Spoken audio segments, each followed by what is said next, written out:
جمہوریت کی سلامت. جناب اور میں کیا کروں جمہوریت کے لیے؟ اور کون سی خدمات ہم جمہوریت کے لیے کر سکتے ہیں؟ کون کہتا ہے کہ جمہوریت کے وعدے ہم نے پورے نہ کیے؟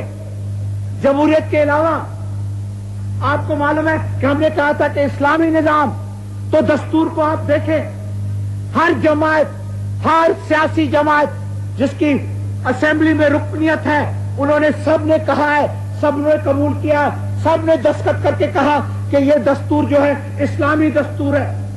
مشرقی پاکستان کی علیحدگی کے بعد سب سے بڑا چیلنج جو شہید ذوالفقار علی بھٹو اور ان کے رفقا اور گورنمنٹ کو تھا، وہ تھا ایک اس قسم کا آئین بنانا، اور اتنے کم عرصے میں بنانا کہ اس سے پہلے کہ پانی سر سے گزر جائے اس ملک کو مستحکم بنیادوں پر ایک code of conduct, code of life, legal code, organic code دیا جا سکے.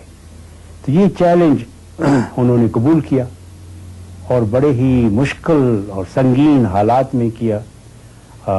بہت بڑا رقبہ پاکستان کا ہندوستان کے قبضے میں تھا، اور بہت بڑی تعداد جنگی قیدیوں کی ہندوستان کے پاس تھی، اور اندرونی اور بیرونی خطرات بڑے زبردست تھے.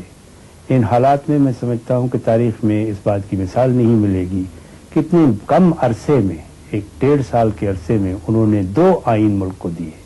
ایک عبوری جو 1972 میں دیا، جو 3 مہینے کے اندر اندر دیا گیا، جس کے بعد مارشل لا اٹھا اس ملک سے، اور دوسرا قومی اسمبلی جو منتخب قومی اسمبلی تھی، اور پاکستان کی تاریخ میں پہلی مرتبہ ایک منتخب قومی اسمبلی، عوام کے ووٹ سے منتخب قومی اسمبلی نے 10 اپریل 1973 کو 73 کا آئین دیا، جس کے تحت آج بھی یہ ملک چل رہا ہے.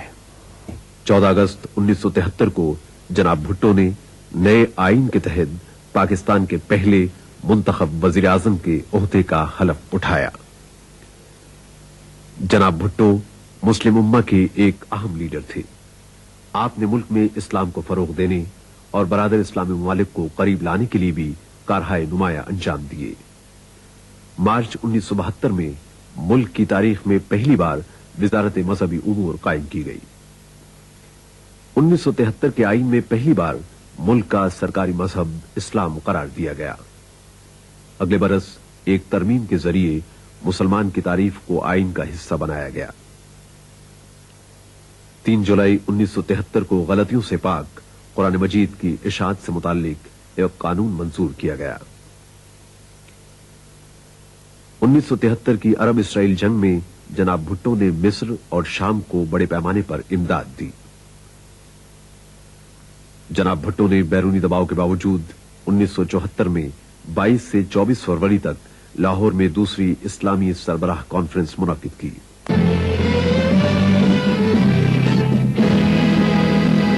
ہم تابابت سی و تغیر کے ولی ہیں، ہم تابابت سی و تغیر کے ولی ہیں، ہم مصطفی مصطفی مصطفی ہیں، ہم مصطفی مصطفی مصطفی ہیں، مصطفی ہیں. دین ہمارا دین مکمل، استعمار ہے باطل ارذل، خیر ہے جد و جہد سے مسلسل. عند اللہ عند اللہ عند اللہ عند اللہ